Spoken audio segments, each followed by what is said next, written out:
Neste estudo bíblico nós queremos conversar sobre os 5 objetivos da igreja. Pois bem, a igreja não está nesse mundo para ficar na passividade, para ficar parada. Mas a igreja foi colocada nesse mundo por Deus para fazer a obra que é do nosso próprio Deus e de servir de instrumento nas mãos de Deus para a salvação de todas as pessoas. A igreja tem como missão levar 100% do Evangelho, contar tudo o que Jesus fez para 100% das pessoas, todas as pessoas de todo o mundo. É o lema da nossa igreja já há muito tempo: Cristo para todos. Cristo aí é toda a obra da salvação, é tudo o que Deus nos pede e nos diz, tudo, 100%. Cristo para todos, 100%. Não só para aqueles que a gente acha que merecem ouvir a mensagem da salvação, mas para todas as pessoas. E quando a gente fala em todos, são todos, inclusive aqueles que a gente não gosta, inclusive aqueles que a gente acha que nem deveriam estar na igreja, aqueles que a gente acha que Deus não olharia para eles, pois Deus olha. E Deus quer nos usar para atingir também essas pessoas. Ao refletir sobre os objetivos da igreja nesse mundo, a igreja sempre tem que ter na cabeça, sempre tem que ter em foco a missão que Deus deu a ela. A cada cristão individualmente e a igreja como um todo, que é a união de todos os cristãos, não só em Florianópolis, não só numa das congregações, mas no mundo inteiro. A missão que Deus conferiu à igreja nesse mundo é a mesma missão que Deus deu ao seu Filho Jesus Cristo, que é salvar. Jesus é o Salvador, a igreja não é a salvadora, mas a igreja aponta para o Salvador, a igreja aponta para Jesus Cristo, aquele que morreu na cruz, deu a sua vida para que nós recebêssemos o perdão total dos pecados e assim tivéssemos acesso à vida eterna. E Deus continua querendo salvar a humanidade pelo meio que Deus mesmo providenciou, a fé em Jesus Cristo. Essa fé é vivida, é transmitida, é anunciada através dos cristãos. Não só dentro de uma igreja, não só dentro de um templo, mas é anunciado, vivido através da vida de cada cristão, através da fala, das ações, de tudo o que nós fazemos. Nós estamos sempre, ou deveríamos estar sempre, transmitindo a boa nova da salvação por meio de Jesus Cristo. O alvo da missão de Deus, que é a missão da igreja também, o alvo são as pessoas. O objetivo que Deus deu à igreja é pregar o Santo Evangelho, a salvação por meio de Jesus Cristo para as pessoas, todas elas. Tanto para as pessoas que vêm até o templo, até a igreja e que precisam ouvir da salvação, nós precisamos ser relembrados continuamente da salvação que Deus providenciou, como aquelas pessoas que nunca colocaram o pé dentro de um templo, como aquelas pessoas que têm aversão à igreja, aquelas pessoas que não querem saber de Deus, pois elas precisam conhecer o Deus de amor, precisam conhecer o Deus perdoador. Muitas pessoas não querem saber de Deus e não querem saber de igreja, por consequência, por imaginar que a igreja, Deus e a igreja, tem muitas regras, é muito taxativo, proíbe tudo que se pode fazer, é um lugar chato, de pessoas atrasadas e por aí afora. O que as pessoas não conhecem é o Deus de amor, é o Deus que perdoa, é o Deus que dá esperança, que dá conforto, que dá alegria. E é esse Deus que nós conhecemos tão bem que nós temos que apresentar. Tá, pastor, tu está dizendo então que na igreja e com Deus então é tudo livre, tudo me é lícito, mas nem tudo me convém, diz o apóstolo Paulo. O que nós fazemos ou deixamos de fazer não é por obrigação, não é por medo de Deus, mas é por resposta ao que Deus fez por nós. Nós cumprimos o que Deus diz na sua palavra, nós fazemos o que Deus diz, não por medo de julgamento, mas por amor a Deus, por saber que Deus é um Pai amoroso, que se preocupa conosco e diz: olha, quer ter uma vida boa, quer ter uma vida tranquila? Faz assim, não faz aquilo outro, e a tua vida vai ser boa. Se você fizer essas coisas, por mais que elas pareçam ser boas no começo, elas vão te atrapalhar, elas vão te fazer mal. Por isso, nós que conhecemos a Deus, sabemos que determinadas coisas não agradam a Deus e são ruins para nós, são maléficas para a nossa vida. As pessoas precisam conhecer esse Deus de amor, esse Deus que se preocupa conosco e que faz com que, por amor a Deus, nós deixemos de fazer algumas coisas e façamos outras tantas, não por medo, não por culpa, mas porque sabemos que Deus que nos ama quer sempre o melhor para cada um de nós. O ser humano tem várias necessidades e a igreja não deve se omitir em manifestar o amor de Deus em nenhuma dessas necessidades. Isso fica bem ilustrado no texto do Evangelho de Mateus, capítulo 25, versículos 31 até 46. Por favor, peguem lá nas suas Bíblias, deem um pause no vídeo aí e procurem o texto de Mateus 25, 31 até 46 e leiam ele para daí a gente continuar. Deem um pause, leiam um texto, por favor, e aí a gente continua. Se você já leu, vamos lá. Quando a igreja está agindo, não há lugar para acomodados ou espectadores dentro da igreja. A igreja em ação significa todos os seus membros em ação. A igreja não é um lugar, e não imaginem só o culto, tá? Imaginem o trabalho da igreja como um todo. A igreja não é um lugar onde eu vou para assistir o que está acontecendo. Não é um espetáculo de música, não é uma sala de cinema, não é um teatro onde eu sento e assisto o que está acontecendo.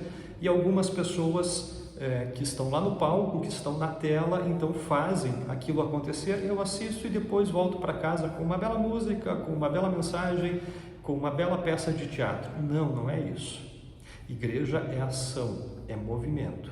E todas as pessoas, todos os membros da igreja são convocados a trabalhar na igreja, das mais diferentes formas, nas mais diferentes funções, em funções que a gente talvez nem tenha descoberto ainda que pode ser usado dentro da igreja, mas todos são chamados, são convocados a trabalhar no reino de Deus. Pensem na igreja como um formigueiro. Vocês já viram vídeos e documentários que falam sobre formigueiros? Todas as formigas, todas têm função, todas elas. Seja de cortar folhas, carregar folhas, de construir o formigueiro, de dar proteção à rainha, de cuidar dos ovos, das larvas da rainha, enfim, todas têm uma função. Nenhuma formiga está no formigueiro para ficar deitada, para assistir o que está acontecendo. Todas trabalham, com funções diferentes, mas todas são tremendamente importantes. A igreja devia ser mais ou menos como um formigueiro. Todo mundo é muito importante. Todo mundo faz diferença dentro da igreja e existem funções e trabalhos para todos dentro da igreja. O apóstolo Paulo, na Bíblia, usa uma outra linguagem. Ele fala que nós, como cristãos, somos pedras vivas dentro de um edifício, dentro de um prédio. Aqui atrás de mim tem uma parede de pedra. Então imagine que cada um de vocês seja uma dessas pedras que vocês estão olhando aqui atrás. Quando falta alguém na igreja, é como se uma das pedras faltasse. Fica um buraco na parede. Vamos pensar, aqui atrás tem algumas tantas pedras. Se nós tirarmos 3 pedras em lugares diferentes, uma em cima à direita, uma abaixo à esquerda, uma no meio, a parede vai continuar de pé. Vai ter alguns buracos, mas vai continuar de pé. É isso que acontece quando a gente não participa da igreja. A igreja continua em pé, mas ela já não é tão forte, ela já tem alguns buracos. E se tiver uma chuva, uma ventania, isso vai atrapalhar, porque vai chover para dentro, vai ventar, vai trazer sujeira. Agora vocês imaginem, olhando para essa parede aqui atrás, se 50% dessas pedras, metade delas, saírem, não estiverem fazendo a sua função. A função dessas pedras, e vocês podem ver aí atrás, tem pedras maiores, tem pedras menores, a função de cada uma dessas pedras é manter a parede em pé. Mas se faltar pedra, ela vai cair. quando a gente não trabalha no reino de Deus, fazendo parte do reino de Deus, sendo uma pedra da parede, a igreja pode ruir. Jesus Cristo garante que a igreja não vai acabar, que nem as portas do inferno vão prevalecer contra a igreja. Mas vejam a importância que a gente tem de ser uma pedra. Às vezes, a gente em determinada época, dentro da igreja, dentro do trabalho da congregação, uma pedra bastante grande, dessas que vocês podem ver com facilidade, que está exercendo bastante tarefas, bastante funções dentro da igreja. Outras vezes a gente pode ser uma pedra pequenininha, como essas outras que vocês veem aqui atrás, e que parece que ninguém nota, mas elas estão aí. Se vocês procurarem, vocês vão encontrar uma imensidão de pedras que estão atrás de mim. Todas elas são importantes para essa parede. Nós, dentro da igreja, somos todos importantes para o trabalho da igreja. Não importa a função, todos são importantes. Cada um na sua função, cada um a seu tempo, cada um com a sua obrigação, mas todos nós somos importantes dentro do trabalho do reino de Deus. Portanto, como membros da igreja, nós somos convidados, somos convocados por Deus a nos envolvermos no trabalho, a dedicar aquilo que temos de melhor de nós para o trabalho da igreja. E quando a gente fala do trabalho da igreja, as pessoas lembram de algumas coisas apenas. A gente pensa assim, tá, então eu vou ser professor de escola dominical, ou eu vou tocar no culto, ou eu vou fazer a recepção no culto, e meio que acaba por aí. Não, a gente tem muitas outras tarefas dentro da igreja. Nós podemos visitar pessoas, nós podemos aconselhar pessoas, nós podemos ajudar pessoas com o que nós temos a mais. Uma membra da congregação me mandou mensagem esses dias atrás assim, pastor, eu tenho um móvel aqui na minha casa para doação, porque a gente acabou trocando esse móvel e ele está bom ainda e eu queria que alguém aproveitasse. Olha só que coisa sensacional. Ou, pastor, eu tenho isso e mais aquilo, de roupas, de comidas, tu sabe de alguém que precisa? Olha que coisa maravilhosa, e que fica escondido e que ninguém percebe, mas é tremendamente importante. Ajudar na organização do culto, a organizar paramentos, a preparar a Santa Ceia, acender velas, organizar cadeiras, limpar a igreja. Tudo isso é importante, cortar grama, notar coisas que estão fora do lugar e antes de dizer assim, puxa vida, deixaram fora, pegar e já arrumar, colocar no lugar. Isso chama-se proatividade e isso acontece por amor, não por cobranças. É como dentro de casa, a gente vê que o filho deixou o copo de refrigerante do lado do sofá. Tem duas formas da gente fazer. Uma é brigar com o filho, reclamar com ele porque ele não guarda as coisas no lugar. E outra é a gente pegar e dizer, puxa vida, esqueceu de novo, vou guardar. Mas o esqueceu de novo, vou guardar, tem que vir acompanhado de, meu filho, quando tu pegar o copo, lembra de colocar na pia pelo menos, para a mãe poder lavar, para o pai poder lavar depois. Não deixa jogado em qualquer lugar, a gente pode quebrar um copo, vai ser ruim. Não, eu não estou querendo mal para ti, eu não estou querendo que tu faça uma coisa obrigada, eu quero que tu entenda que assim é o melhor. Dentro da igreja é a mesma coisa, a gente quer sempre o melhor, ninguém quer brigar com ninguém. A ideia é que, puxa, está no lugar errado, eu vou guardar. E depois, com todo amor, e não como uma cobrança, eu vou falar para a pessoa, guarda no lugar, é melhor, fica organizado, fica bonita a igreja, fica tudo em ordem. A gente pode ajudar de outras tantas formas que são menos perceptíveis ainda. Por exemplo, a gente pode orar pelas pessoas da igreja, a gente pode orar pelo pastor também, mas além de dar os parabéns no dia do aniversário, a gente pode lembrar de orar pelas pessoas, volta e meia, todos os dias, melhor ainda, mas ter uma lista lá e orar pelas pessoas da nossa congregação, pelas pessoas que nos são queridas e também pelas pessoas que a gente não gosta.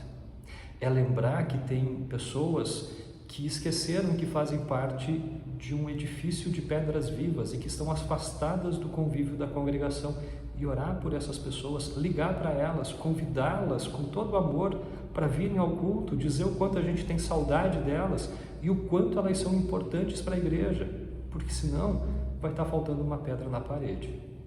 Tudo isso nós podemos fazer.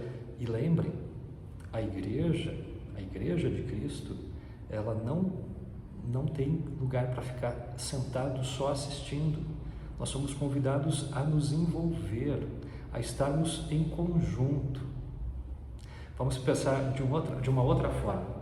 Imaginem num culto da igreja, na hora de um hino qualquer. Em Jesus Amigo Temos, por exemplo. Nós temos 80 pessoas na igreja. E das 80 pessoas, 12 apenas estão cantando a música. Não seria melhor as 80 cantando? Não ficaria mais bonito, mais forte, mais animado o hino com todo mundo cantando junto? É a mesma coisa. O trabalho da igreja requer o trabalho de todo mundo em conjunto. Por isso, o primeiro incentivo desse estudo é para que a gente se dedique ao trabalho da igreja. Não por obrigação, não porque um pastor está pedindo ou dizendo que é certo, mas por amor. Amor a Deus, que deu o seu Filho para que morresse na cruz por nós. E que esse amor, essa vontade de estar na igreja, essa vontade de trabalhar por Deus, possa contagiar muitas pessoas, tanto as que já vêm na igreja como aquelas que ainda não conhecem a Jesus. Mas para que elas olhem para o nosso amor por Deus, para o nosso amor pela igreja, que é a união de todos os cristãos, e digam: eu quero fazer parte disso, isso é sensacional, isso é maravilhoso. As pessoas vão mudar a sua forma de ver a igreja, já não vão ver a igreja como algo obrigatório, ou chato, ou de cobrança, mas como um lugar de amor, de perdão, de graça. E é isso que nós temos que mostrar, porque nós sabemos que a igreja é um lugar de amor, de perdão, de graça. Mas as pessoas precisam ver isso em nós, para que tenham vontade de estar na igreja, para que tenham vontade de estar junto, para que tenham vontade de ser uma pedra nessa parede. Mas como eu falei no início do estudo, a igreja tem 5 objetivos. E esses objetivos ficam bem claros de uma forma resumida. E é isso que nós queremos ver agora, tá bem? Objetivo 1, a adoração. A adoração é a ação da igreja na qual o povo de Deus ama, honra, respeita, aclama o seu Deus. Isso inclui tanto a adoração pública, culto, por exemplo, estudo bíblico, grupos do PEN, grupo de mulheres, de homens, de jovens, de crianças, como a devoção particular que nós temos dentro de casa. Enquanto eu estou preparando esse material de estudo bíblico, nós estamos vivendo a pandemia do coronavírus e nós estamos precavidos de não nos encontrarmos fisicamente nas nossas congregações, para que não haja o perigo de contágio.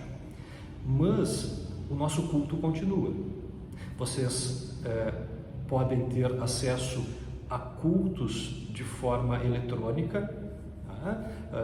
As paróquias, as congregações da Grande Florianópolis produzem culto toda semana. Outras tantas congregações da nossa igreja produzem muitos cultos, tanto gravados como de forma online. A gente tem acesso a estudos bíblicos e antes dessa pandemia nós já tínhamos acesso em casa a estudos bíblicos, principalmente através da Hora Luterana, que produz material constantemente em várias mídias e que tem toda semana, nas quartas-feiras, estudos bíblicos conduzidos pelos pastores da Hora Luterana e pastores convidados. Ou seja, o nosso culto, ele pode ser coletivo, todos nós na igreja, na casa de alguém, em algum lugar onde nós prestamos culto, onde nós fazemos estudos bíblicos, como pode ser também individual em casa. E o individual pode ser também a hora que eu sozinho pego a minha Bíblia e vou ler e estudar a Palavra de Deus. Eu sozinho ou com a minha família, de preferência, pego o Castelo Forte, os 5 Minutos com Jesus, um devocionário, e vou fazer devoção diária com a minha família. E pode ser também quando eu, na minha casa, participo de um culto, de um estudo bíblico, através do celular, do computador, da Smart TV, enfim, onde alguém está preparando, alguém está pronto com aquele material de culto e estudo bíblico e eu participo. Tudo isso tem a ver com adoração. A adoração é aquele momento É aquele tempo que eu reservo no meu dia para adorar ao meu Deus, única e exclusivamente para adorar ao meu Deus. É um tempo especial. A gente continua louvando e adorando a Deus durante todo o dia. A palavra de Deus vem na mente da gente todo dia, a gente fica cantarolando canções cristãs o dia todo, mas a adoração é aquele momento específico. Agora eu vou parar com as outras atividades e eu vou destinar esse tempo para a adoração ao meu Deus. A adoração é fundamental. Adorar a Deus, consagrar esse Deus, ter a certeza de que Deus nos ouve, é fundamental para a nossa vida. O segundo objetivo da igreja é o ensino, ou educação, como a gente quiser chamar. E esse objetivo da igreja, educação, ensino, é o aspecto que visa nutrir o cristão. Inclui todo o ciclo de ensinar e aprender. E a igreja deve dar atenção e oportunidades para a educação cristã. Dentro da igreja luterana, nós temos algo que é chamado de plano de educação continuada, que é a nossa forma de fazer com que as pessoas nas mais diferentes idades continuem em contato com a palavra de Deus. E isso é feito de forma organizada. Pensem comigo. Vamos imaginar uma pessoa desde o seu nascimento até ela ficar velhinha. Nós começamos com essa pessoa imaginária na escola dominical. E lá nós temos professoras de escola dominical, temos uma equipe que se prepara para falar do amor de Deus numa linguagem que as crianças pequenas entendam. E a gente, desde pequeno, vai ensinando as crianças a amar a Deus, isso dentro da igreja. Depois, quando elas chegam lá pelos 11, 12, 13 anos, elas vão para o que nós chamamos de instrução de confirmandos. As crianças ou pré-adolescentes, normalmente em conjunto com o pastor, começam a estudar as doutrinas principais da igreja. Os mandamentos, o Pai Nosso, o Credo Apostólico, a Santa Ceia, o batismo, a confissão e a absolvição de pecados, como funciona a liturgia, por que a gente tem cultos.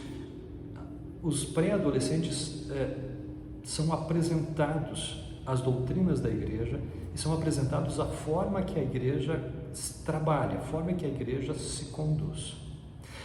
Depois da instrução de confirmandos, nós temos o grupo de jovens, a juventude luterana, onde os jovens vão lá para ouvir a palavra de Deus, para estudar, para ter momentos de diversão, para ter momentos de confraternização, participam de congressos. A escola dominical também tem congressos, né? Os confirmandos, os jovens participam de congressos a nível de distrito, de estado, de Brasil, e é um momento muito rico, muito gostoso, onde como pastor a gente vê os jovens amadurecendo na fé, demonstrando a sua fé em palavras e em atitudes.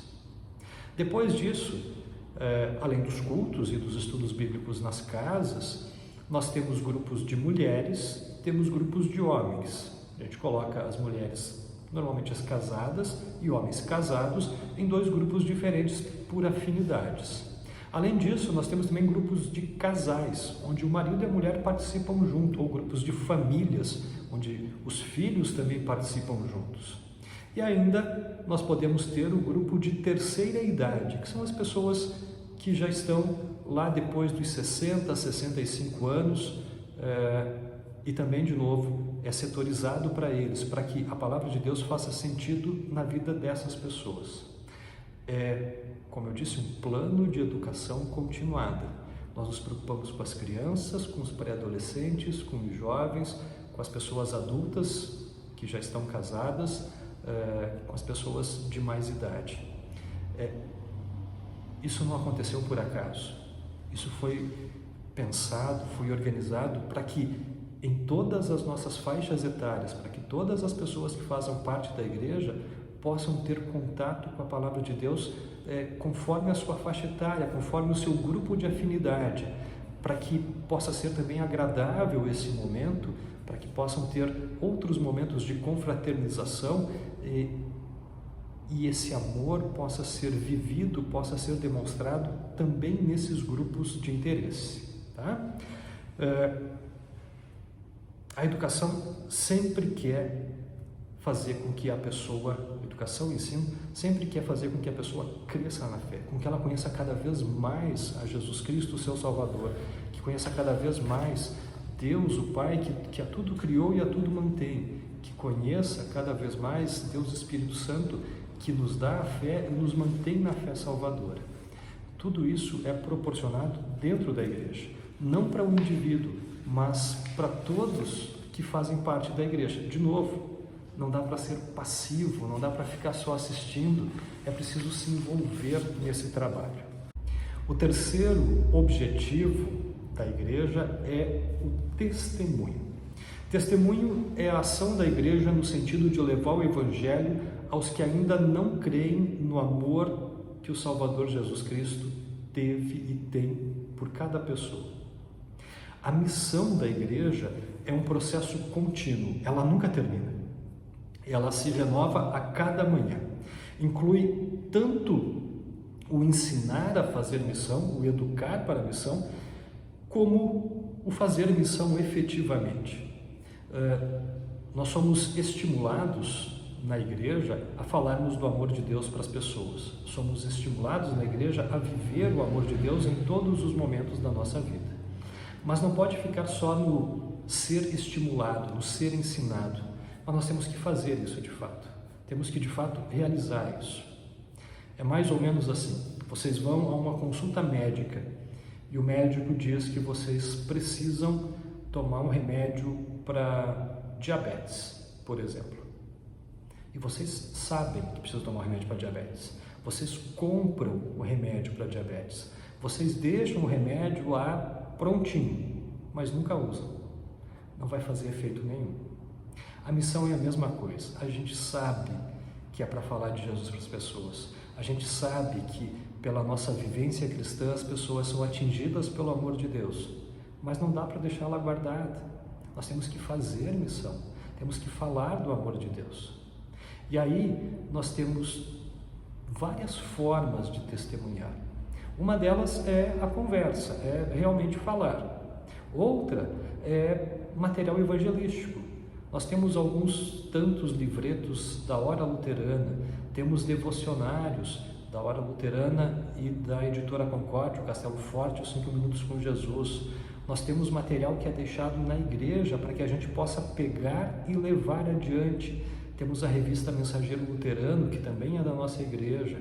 Nós podemos fazer missão através de WhatsApp, mandando mensagens para as pessoas, através de e-mail. Pouca gente usa e-mail hoje em dia, mas lá na assinatura do e-mail deixar um versículo bíblico, por exemplo.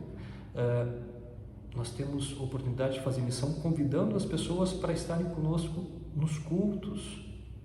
Deixa eu fazer um parênteses aqui. A gente gosta de convidar as pessoas normalmente para vir para um culto festivo, para um congresso, para alguma coisa que é muito legal na igreja, que foi preparada com muito carinho por muito tempo e que envolve muitas coisas. Isso é bom. O ruim disso é que nem todo o culto vai ser um culto festivo. Vai ter almoço depois, vai ter um jantar depois. Nem toda semana a gente vai ter um congresso com um palestrante de outro lugar, com uma banda formada por pessoas de várias congregações. Nem sempre. Então, o que eu acho é que a melhor forma de convidar as pessoas para estar na igreja é nos nossos cultos públicos, entre aspas, normais, nos nossos cultos regulares, não nos especiais de aniversário de congregação, de aniversário de templo, de algum festejo, mas nos nossos cultos tradicionais, nos nossos cultos corriqueiros, porque a pessoa vai conhecer a igreja de fato como ela é. E acreditem, nós temos cultos sensacionais na nossa igreja. Ok, a gente pode não ter os melhores músicos. Ok, a gente pode não ter a melhor tecnologia. Ok, a gente pode não ter o melhor lugar. Mas a palavra de Deus, pura e clara, está lá. E é isso que faz a diferença. É isso que faz com que a pessoa queira estar na igreja. Não é o espetáculo, não é o glamour, é a palavra de Deus, de forma clara e pura. Com isso, eu também não estou dizendo que o culto tem que ser de qualquer jeito e a gente se preocupar só com a palavra de Deus. Não, a gente tem que ter a melhor música, o melhor espaço, temos que ter o melhor que nós podemos. Mas, dentre todas as coisas, o principal, o top, é a palavra de Deus. Isso tem que estar lá dentro, tem que ser ensinado, pregado da melhor forma. E nós, na Igreja Luterana, temos a palavra de Deus de forma clara e pura. E eu ponho a minha mão no fogo por todos os pastores da Igreja Evangélica Luterana do Brasil. Nessa igreja, a palavra de Deus é ensinada tal qual ela foi transmitida pelo próprio Deus. Portanto, não tenham medo de convidar as pessoas para estarem no culto, no estudo bíblico. Eles vão ouvir a palavra de Deus da boca do pastor ou de um líder da congregação. Eles vão ouvir o que Deus tem a nos dizer sempre. O quarto objetivo da igreja é a comunhão. E a comunhão é a atividade da igreja em que os cristãos participam da vida em Deus e da vida uns dos outros. A comunhão cristã é a comunhão entre aqueles que possuem a mesma fé, que possuem o mesmo Senhor Jesus Cristo. Comunhão não é ser mexeriqueiro, não é querer saber da vida dos outros, mas é se preocupar com os outros. É diferente. A gente pode perguntar como está a vida das pessoas, como elas estão, só para querer saber, para depois sair esparramando fofocas, mexericos para as outras pessoas. Ou a gente pode perguntar isso por estarmos realmente preocupados com a pessoa, porque queremos ajudar a pessoa, porque queremos que ela se sinta parte da mesma família. E esse é o objetivo da comunhão cristã, de nos preocuparmos uns com os outros, de ajudarmos uns aos outros, não de descobrir podres, não de descobrirmos defeitos, mas de ajudarmos as pessoas em todos os sentidos, materiais e principalmente espirituais. É muito gostoso quando alguém nos liga ou conversa com a gente e diz assim: orei por você. Eu sei que você está passando por determinado problema, orei por você. Eu sei que você está muito feliz porque aconteceu determinada coisa e eu estava orando por ti, agradecendo a Deus por tudo isso. É muito bom saber disso. Isso é comunhão. Isso é estar junto. A gente às vezes tem a ideia de que comunhão é o cafezinho depois do culto. É a hora de conversar, de estar junto. Isso faz parte. Mas a comunhão de verdade é conhecer a pessoa no seu íntimo, é querer bem a pessoa no seu íntimo. E de novo, não para saber as fofocas, mas porque a gente se preocupa de verdade, porque a gente quer o bem das pessoas. O quinto objetivo da igreja é o serviço. E o serviço inclui as maneiras pelas quais o cristão, de forma pessoal, e também como a igreja, de forma geral, respondem às necessidades das pessoas a partir do amor de Cristo. É no serviço, é no auxílio ao semelhante que vai se manifestar de forma bem especial o amor a Deus e o amor ao próximo. O serviço, que nós chamamos às vezes de ação social, é o preocupar-se com as outras pessoas. É nós, como igreja, sabendo que Deus nos amou por completo, também amarmos as outras pessoas. É nós, como igrejas e como indivíduos cristãos, sabendo que Deus nos perdoou e nos deu tudo o que precisamos, também perdoar e providenciar para aqueles que menos têm o que eles também precisam. O serviço é estar disposto a sair do conforto, da zona de tranquilidade e se preocupar com a outra pessoa. É vestir ou calçar os sapatos da outra pessoa, sentir o que a outra pessoa sente e então auxiliá-la por amor, por misericórdia, porque nós fomos amados e fomos enchidos de misericórdia pelo nosso Deus. Esses são os 5 objetivos da igreja. adoração, o ensino ou educação, o testemunho, a comunhão e o serviço, que por vezes nós chamamos de ação social. Como igreja, todos envolvidos no trabalho, nós podemos fazer com que a nossa igreja cumpra com esses 5 objetivos e assim possamos levar o amor de Deus para todas as pessoas, que é a missão da igreja. Que você, na sua congregação e na sua vida pessoal, possa estar envolvido no trabalho da Igreja de Cristo, seja onde for, para que essa igreja possa mostrar ao mundo todo o amor de Deus. Fiquem com Deus.